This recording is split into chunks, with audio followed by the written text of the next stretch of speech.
Bonjour tout le monde, j'espère que vous allez très bien. Dernière semaine à l'Accor Hotel Arena pour le tournoi de Bercy et les Français ont décidé de briller. C'est franchement incroyable, on va en parler dans cette vidéo. Ça fait un petit moment que j'ai pas sorti de longues vidéos, évidemment on va essayer d'en faire plus souvent. Mais avant ça, avant de continuer, avant de parler des Français, moi je voulais vraiment vous remercier parce que vous êtes de plus en plus nombreux à me suivre, à suivre mes réels. Évidemment j'essaye de faire des réels tous les jours. Les plus longues vidéos c'est pas forcément toujours évident, mais c'est une occasion aujourd'hui évidemment spécial de se retrouver avec les Français qui brillent. Donc voilà, je voulais vraiment vous remercier énormément. Vous êtes plus de 2000 sur Instagram, plus de 4500 sur TikTok, presque 4000 maintenant sur Twitter. Et ici sur YouTube, on a passé depuis un petit moment la barre des 1000. Donc voilà, un immense merci à tous. Et on peut commencer cette vidéo.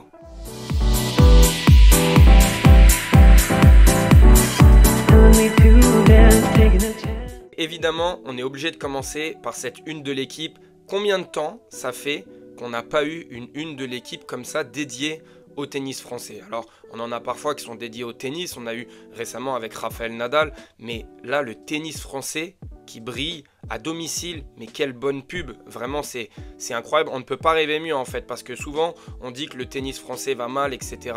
On est peut-être un petit peu trop exigeant. Alors le tennis français ne va pas si mal que ça, puisqu'on a un vivier de joueurs qui est quand même énorme. Si on regarde dans le top 100, dans le top 200, dans le top 300, on est peut-être la nation la plus représentée, mais ça fait très longtemps, depuis les 4 mousquetaires, que ce soit Monfils, Tsonga, Gasquet ou Gilles Simon, qu'on n'avait pas eu de joueurs qui s'installent véritablement dans le top 20 ou des joueurs qui font des résultats. Et là, on a deux joueurs en ce moment qui sont dans le top 20. On a Arthur Fils, on a Hugo Humbert, on a la semaine dernière Mpetshi Perricard qui a gagné le tournoi à Bâle ou à Basel comme disent les Suisses. On a eu une finale en ATP 500 entre Humbert et Fils remportée par ce dernier. Donc voilà, on a le tennis français qui commence à ressurgir, qui brille de plus en plus, mais un peu plus à l'étranger. Et là que ça se passe en ce moment en France, à Paris, pour cette dernière édition à l'Accor Arena, mais franchement, c'est merveilleux, c'est une pub qui est extraordinaire, même pour les amateurs, juste, on va dire, du dimanche, de pouvoir remettre le tennis un peu en lumière sur le devant de la scène, mais c'est une chose merveilleuse. Et puis, il y a juste à regarder, ce n'était plus arrivé depuis 2009. On égale notre record avec 5 joueurs qualifiés en 8e de finale. À partir de ce moment-là, le tournoi, il est déjà réussi. Parce que je vous vois venir, oui, mais il peut y en avoir 0 qui se qualifie en quart de finale. Et alors, aujourd'hui, on va le voir, il n'y a aucun joueur qui est favori dans son match. Donc il ne peut y avoir que des bonnes surprises.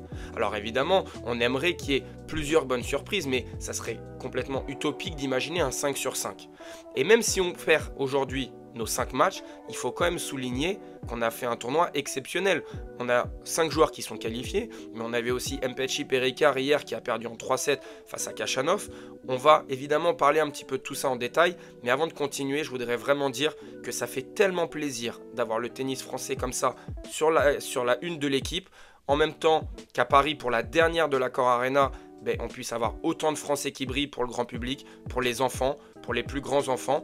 Et c'est là où j'en viens à cette programmation qui, franchement, je m'en tire un peu les cheveux. Ça m'agace parce que qu'est-ce que fait le Tsitsipas Cerundolo sur le central? Franchement, je comprends pas. On a 5 Français, c'est tout le monde sur le central en fait. Je veux bien qu'Arthur Cazaux, hier, il est fini en night, donc il est censé jouer plus tard. Et dans ce cas-là, on peut le remettre en night. Et le Dimitrov, Rinderknecht, on peut le mettre en journée, ou alors on peut mettre Arthur Fils en deuxième rotation. Mais qu'est-ce que fait Tsitsipas Cerundolo? Je vous promets, ça m'a titillé depuis hier quand j'ai vu la programmation. Je vais vous expliquer pourquoi. Parce que déjà, Tsitsipas Cerundolo, aujourd'hui, c'est pas non plus des joueurs qui sont en pleine confiance. Déjà, donc c'est pas comme si c'était une affiche de rêve. Ensuite, on a Cazaux qui hier a fait un match XXL contre Ben Shelton et qui mérite clairement de jouer sur le central. C'est un joueur qui plaît au public, c'est un joueur qui plaît aux jeunes. Clairement, il a fait un Open d'Australie exceptionnel en début d'année contre Holger Rune. C'est quoi l'affiche? Arthur Cazaux, Holger Rune. À partir de ce moment-là, on a un match électrique. Holger Rune, c'est un joueur clivant, c'est un très bon joueur. En plus, il est dans une bonne dynamique, il fait un très bon tournoi et surtout, il a gagné ici à Bercy en 2022. Holger Rune, pour l'instant, depuis le début du tournoi, c'est 3 matchs, 3 fois sur le court numéro 1.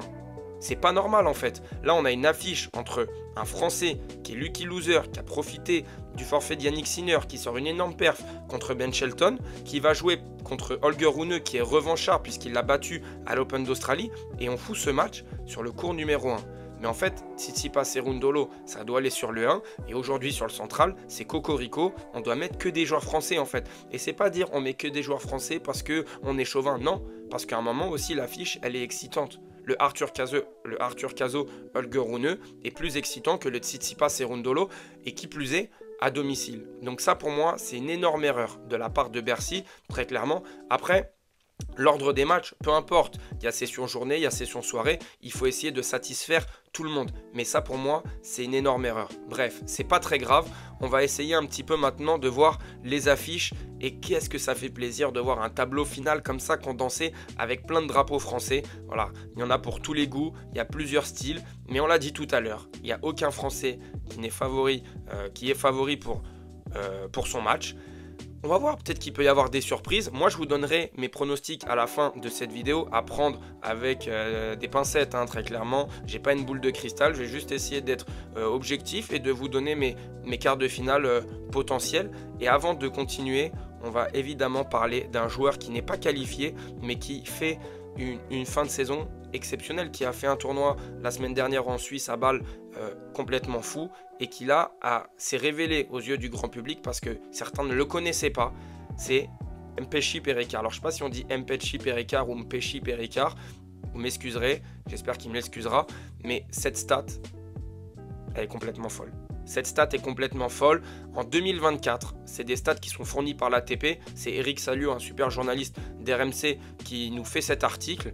Le Français aurait fait 1250 aces avant le tournoi, ou enfin avant Bercy, ou en tout cas ça n'a pas compté son dernier match, je crois, parce que l'article est sorti juste avant son match contre Khachanov. Regardez la différence avec Hubert Hurkacz, qui est pourtant considéré comme depuis un petit moment comme ou parmi les meilleurs serveurs du circuit.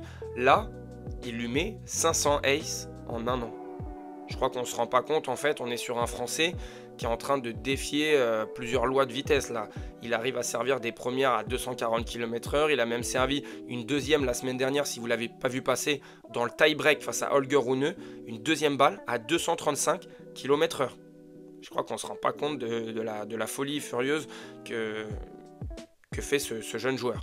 Mais bon, ça, voilà, je voulais quand même le souligner parce qu'il n'est pas, en fait, dans le tableau parce qu'il a perdu hier, mais je voudrais quand même revenir sur ses résultats et parler d'une chose. Parce que oui, c'est un joueur, s'il n'était pas français, on va pas se mentir, son style de jeu, ça nous donnerait mal à la tête. À chaque fois qu'il y avait John Isner, ou qu'il y avait Opelka, ou qu'il y avait même Ivo Karlovic dans un autre style, on n'allumait pas la télé, on va pas se mentir. Mais là, le fait qu'il soit français, ça offre quand même une certaine dramaturgie puisqu'on a envie de suivre ses résultats. C'est un mec qui est super cool, on l'a vu hier en interview avec Arthur Fils après leur double. Ils se sont d'ailleurs qualifiés en double ensemble, on en reparlera dans la suite de cette vidéo. Mais en fait, le fait qu'il soit français, on s'intéresse un peu plus à ce style de jeu. Et moi, ce que j'ai envie de souligner, c'est vrai que c'est pas ultra passionnant. C'est pas un match, je me branche et je me lève de mon fauteuil en me disant « Waouh, c'est incroyable ». Par contre, il y a quelque chose qui est incroyable et ça, faut lui rendre. Déjà, il se déplace super bien pour son gabarit et son poids. On va remettre dans le contexte, il fait 2,03 m, Daniil Medvedev fait 1,98 m. Évidemment, il y a un contraste énorme, mais ils font pas le même poids, c'est pas du tout le même gabarit et je trouve que quand même, il se déplace plutôt bien. Après, il y a des failles au niveau du revers, encore au déplacement, on peut faire mieux, mais voilà, ça reste quand même un joueur qui est assez mobile pour ce qu'il est capable d'envoyer. Mais surtout, là dans la tête, mentalement, il est capable d'être ultra clutch. Clutch, c'est-à-dire qu'il est capable d'être très fort dans les moments importants. Pourquoi? Parce que si on regarde la semaine dernière à l'ATP 500 de Bâle ici, en fait, il n'a pas été breaké durant tout le tournoi. On voit qu'il a remporté énormément de tie-break. Il a perdu un seul tie-break, c'est contre Denis Shapovalov, mais derrière il a réussi à inverser la tendance. Il a servi en moyenne en deuxième balle à 210 km/h. En première balle, il était aux alentours de 230, si je dis pas de bêtises, environ. Donc en fait, c'est hyper impressionnant. Très clairement, il met une pression, il est en train de mettre le service à un standing qu'on n'avait encore jamais vu, même avec John Isner, même avec Ivo Karlovic.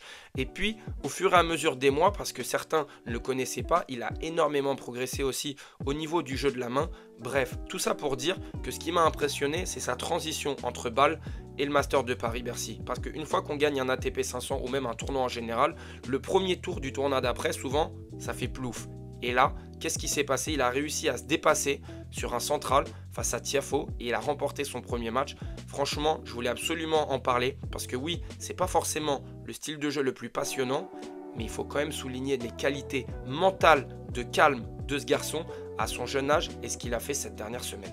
On va maintenant parler d'Arthur Fils, évidemment parce que après son Bercy de l'année passée où il avait perdu au premier tour contre l'Allemand Altmaier, et je me rappelle parce que j'y étais, et bien là il y avait quand même beaucoup d'attentes, même pour lui on le ressent au niveau de ce qu'il donne avec le public, de ce qu'il partage, on sent qu'il s'était mis quand même une sacrée pression. L'année dernière il était arrivé, il était cuit physiquement, cette année on sent que c'est quand même un réel objectif, il a énormément progressé et pour moi, ce match-là contre Struff, c'est un vrai révélateur. Parce qu'aujourd'hui, Arthur Fils, il a encore des difficultés à la relance, au retour.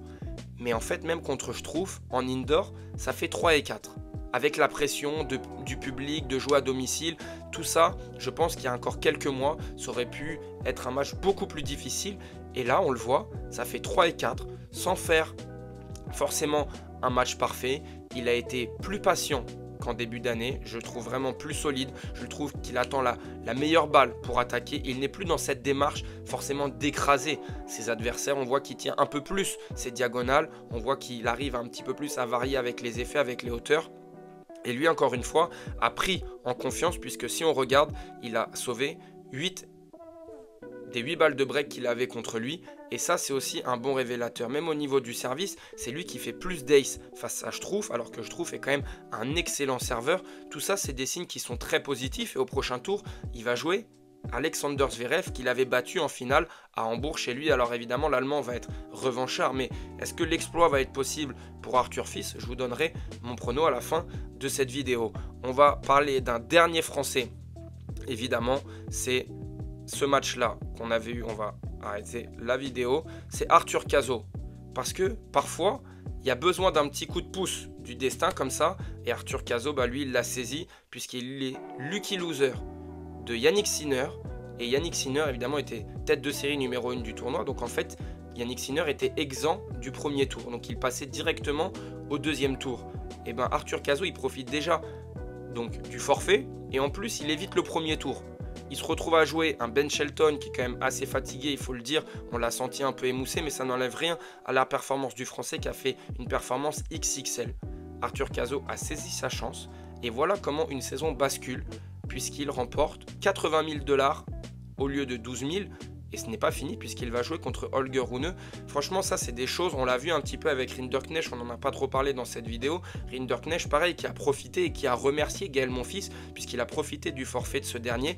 Gaël Monfils qui a fait un très joli geste d'ailleurs, si vous ne le savez pas, qui s'est senti malade et qui a préféré se retirer assez tôt du tournoi pour rendre sa wildcard et l'offrir du coup à Arthur Rinderknecht. En tout cas, voilà, c'est des belles histoires et à chaque fois qu'on a des choses comme ça, c'est important de le souligner parce que parfois on est là aussi pour dire quand les joueurs se retirent assez tard et ça laisse pas la place aux autres.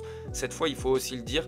Et là, on a Cazaux et Rinderknecht qui en profitent à merveille. Je disais tout à l'heure, un petit mot quand même sur Fils Mpéchi Péricard contre la paire Murray-Pierce qui viennent de gagner la semaine passée à Vienne ou à Bâle un ATP 500 en double. Et là, les Français qui jouent ensemble devant un cours numéro 2 complètement bouillant pour eux. Et ça fait partie un petit peu du renouveau aussi. Le fait de jouer les doubles un petit peu comme ça permet de se montrer, ça permet de se faire découvrir pour le grand public. On a vu ce cours numéro 2 où il y avait énormément de jeunes, énormément d'enfants qui sont venus voir leurs nouvelles idoles. Parce que voilà, aujourd'hui, le tennis français, ça va rouler avec eux pendant une dizaine d'années. Et pour moi, ça, c'est des choses hyper importantes de les voir faire le double. À Bercy, je dis pas qu'il faut faire le double dans tous les tournois. Mais voilà, à Roland-Garros, à Bercy, s'il y a un petit ATP 250 en France qui traîne, pourquoi pas les jouer ensemble? Parce que ça permet de créer un lien entre le public français et nos joueurs français. Voilà, ça, c'est des moments, c'est des rendez-vous où les joueurs peuvent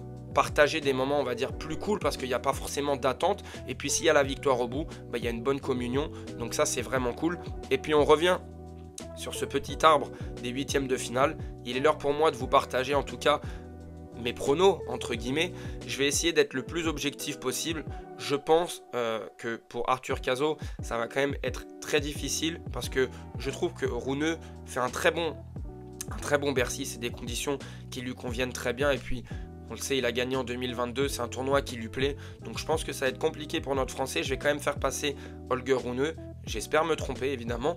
En dessous, je vois Jack Draper qui est monstrueux. Jack Draper, c'est pas le thème de cette vidéo vraiment, mais Jack Draper, on va en reparler très vite parce que l'année prochaine, ça doit être l'année du décollage. Il doit finir dans le top 10, mais on aura le temps d'en reparler évidemment. En dessous, je vais clairement voir Arthur Fils battre Alexander Zverev parce que je trouve que depuis quelques semaines, son niveau moyen s'est rehaussé. Donc on verra ce que ça peut donner. En dessous, le Tsitsipas Cerúndolo, c'est pour moi une pièce en l'air. Alors je vais jeter la pièce du côté du grec parce que j'ai vu quand même les deux joueurs en action cette semaine en direct à l'Accor Hotel Arena. J'ai trouvé Tsitsipas un tout petit peu plus convaincant, si on peut dire ça comme ça, les 51 et 49%. Et puis de l'autre côté, je vois Dimitrov passer contre Popyrin. Et en dessous, alors Thompson et Manarino sont en train de jouer au moment où je fais cette vidéo. Thompson est en train de mener, donc je ne vais pas me prononcer sur ce match, ça serait un petit peu triché. Et en dessous, il est vrai que Hugo Humbert peut clairement, dans une ambiance bouillante, déranger Carlos Alcaraz. Il l'avait dérangé à Wimbledon. Mais j'ai fait de Carlos Alcaraz mon favori à Bercy. Je pense très clairement que Carlos est revanchard depuis un petit moment avec ce tournoi de Bercy. On se rappelle, il y avait eu l'épisode avec Hugo Gaston où il avait complètement sombré, il avait seulement 18 ans. Et puis depuis, il a énormément de mal à performer en fin de saison. Je pense qu'il est temps pour lui de remporter ce trophée. Alors malheureusement, je vois quand même Carlos Alcaraz l'emporter. Il est temps de finir cette vidéo. Encore une fois, il faut être hyper heureux de voir 5 joueurs français en 8e. Peu importe les résultats du jour, évidemment, on peut faire des très bons résultats. On peut en avoir 2, 3 qui se qualifient, peut-être plus, peut-être moins. Mais ce n'est pas parce qu'on en a 0 ou 1 qui ne se qualifie pas, pardon, le petit lapsus, que c'est un drame ou que c'est catastrophique ou qu'en fait que c'était éphémère. Pas du tout. Nos joueurs français sont en train de progresser. D'autres ont peut-être surperformé, d'autres ont profité de certaines occasions. Mais là, ce qu'on est en train de voir, je ne dis pas qu'on va avoir 5 Français à tous les tournois, mais il va falloir aussi s'y habituer. Des Arthur Fils, des Arthur Cazaux, des Hugo Humbert, c'est des joueurs qui en vont encore progresser et qui vont rehausser leur niveau. Donc ne soyons pas trop durs, ne soyons pas trop exigeants, mais évidemment, on a envie de les voir bien faire. Eux ont envie de bien faire. Donc c'est d'abord une chance d'en avoir autant en 8e. Évidemment, merci à tous ceux qui sont restés jusqu'à ce moment de la vidéo. N'oubliez pas, lâchez votre meilleur pouce, ça m'aide énormément. On va se revoir avant la fin du tournoi, puisque là maintenant, ça y est, les quarts de finale, la demi-finale et la finale, on va essayer d'en reparler dans des longs formats. Mais en attendant, vous pouvez continuer à me suivre sur tous les réseaux sociaux avec les petits formats, avec les réels, avec les shorts. Et moi, je vous souhaite une très bonne journée, des très bons matchs et on se dit à très vite.